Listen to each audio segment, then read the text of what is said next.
Hermanos, buenas tardes.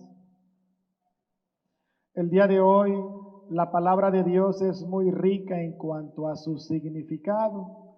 En la primera lectura vemos la grandeza de un templo que Dios habita. Vemos toda la liturgia de los sacerdotes, de los celebrantes, y cómo el gran templo de Salomón pues alberga al gran Dios de Israel, cómo a través de el símbolo de una nube la presencia de Dios toma posesión de este gran templo. Salomón, que es el que le construye el gran templo a Dios en la ciudad de David, en Sión, en Jerusalén, exclama: el Señor dijo que habitaría en una espesa nube. Por eso, Señor, la casa que te he construido con magnificencia será tu morada. Es Salomón, el rey sabio, el que le construye la morada a Dios en esta tierra. Antes el Señor estaba en una tienda de campaña mediante el arca de la alianza. Ahora estará en su templo. Antes el Señor, el arca de la alianza iba de un lugar a otro, de acuerdo al pueblo peregrino que fue Israel por el desierto.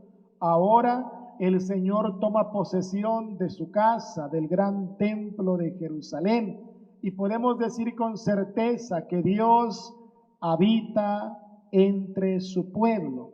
Dios está con su pueblo. Y esto es motivo de gran alegría del pueblo de Israel, porque Dios habita entre ellos.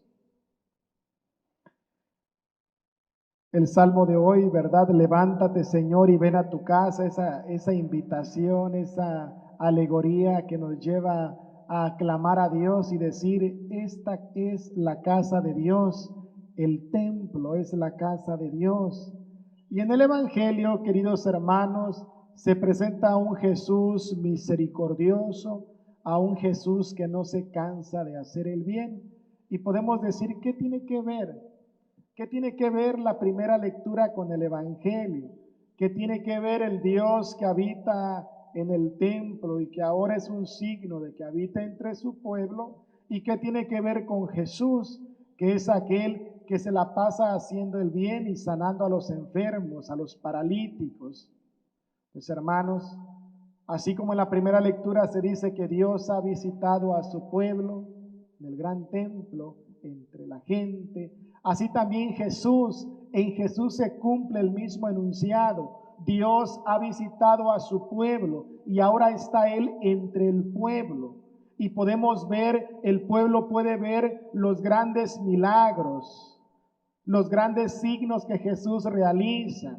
Y por eso las multitudes siguen a Jesús, porque ven en Jesús a Dios, porque ven en Jesús el poder de Dios que sana, que libera.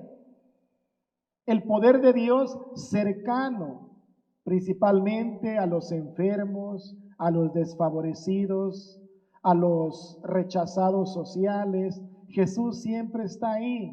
Por eso Jesús, el Emmanuel, el Dios con nosotros, ahora ha visitado a su pueblo de una manera palpable. Por eso todos trataban de tocar a Jesús, aunque fuera la punta de su manto, para quedar sanos. Pero aquí hay algo muy importante, hermanos, que debemos de tener en cuenta, porque Jesús sana cuando se le invoca, cuando se le acerca. Pero aquí la importancia de la comunidad, aquellos que acercan a sus enfermos, aquellos que ayudan a los paralíticos a acercarse a Jesús, porque saben que Jesús tiene el poder de curarlos. Así, también nosotros en la actualidad tenemos ese deber de comunidad, de acercar a los demás a Dios, de acercar a los enfermos de nuestra sociedad a Dios. Amigo es aquel que te acerca a Dios. Amigo es aquel que te acerca a lo bueno. Amigo es aquel que te ayuda cuando estás sufriendo. ¿Quieres saber quiénes son tus verdaderos amigos? Trae a tu mente los momentos difíciles, las dificultades, la enfermedad, y entonces te darás cuenta quiénes son tus auténticos amigos. Amigo es aquel que te hace el bien, amigo es aquel que te acerca a lo bueno. Ese es el amigo. Porque en las alegrías, en los momentos prósperos, pues podemos decir que tenemos muchos amigos, entre comillas, ¿verdad? Pero en las dificultades, en los momentos difíciles, es donde se forja la amistad, es donde se purifica la amistad. Por eso, seamos amigos los unos de los otros, acercándonos a Dios, acercando a los demás a Dios. Esa es la gran responsabilidad. Dentro de la iglesia tenemos tres grandes áreas. La dimensión celebrativa, que es celebrar la grandeza de Dios. Ahorita estamos dándole vida a la dimensión celebrativa, celebrar a Dios en la Eucaristía, en los sacramentos, y es bueno. Tenemos también la dimensión profética, que nos hace capaces de hablar de Dios, que nos hace capaces de desenvolvernos en un mundo dando testimonio de Dios, de la verdad de Dios que es verdad. Pero hermanos, la tercera dimensión es la dimensión de la caridad.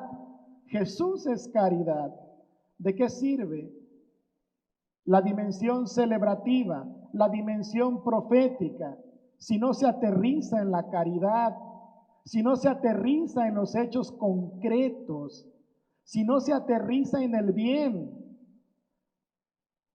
Jesús es caridad. Véanlo en la palabra de Dios. Quizás fue lo que le faltó a los fariseos, que ellos se preocupaban solamente de la dimensión celebrativa. Ya celebré. Quizás también la dimensión profética, porque leían la palabra de Dios y hablaban de Dios, pero fallaban en la dimensión de la caridad, porque no eran cercanos con el necesitado, no eran cercanos con el oprimido. Para ellos, la enfermedad era consecuencia del pecado y por lo tanto lo aborrecían y lo hacían a un lado. Al leproso lo sacaban de la comunidad.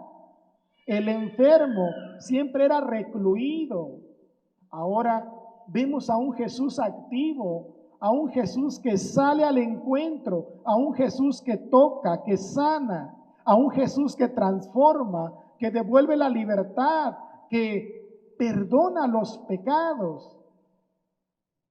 Un Jesús que hacía suya la vida de la caridad. Un Jesús que daba vida a lo que creía, al Dios del amor. Manifestaba el rostro misericordioso de Dios. Por eso, hermanos, ¿qué manifestamos nosotros? ¿Realmente aterrizamos en la dimensión de la caridad? ¿Realmente acercamos a los demás a Dios? ¿Realmente soy cercano con aquellos que sufren así como Jesús? ¿Ayudo a aquel que padece la enfermedad? ¿O me quedo en la dimensión celebrativa? Ya fui a misa, ya cumplí. Ya di mi tema de formación, ya cumplí. Me puedo quedar en la apariencia, en la exterioridad.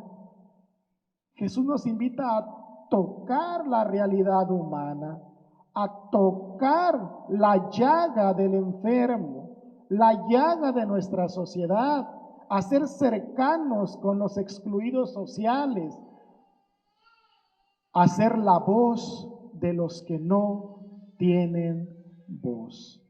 Así se lo pedimos al Señor. ICM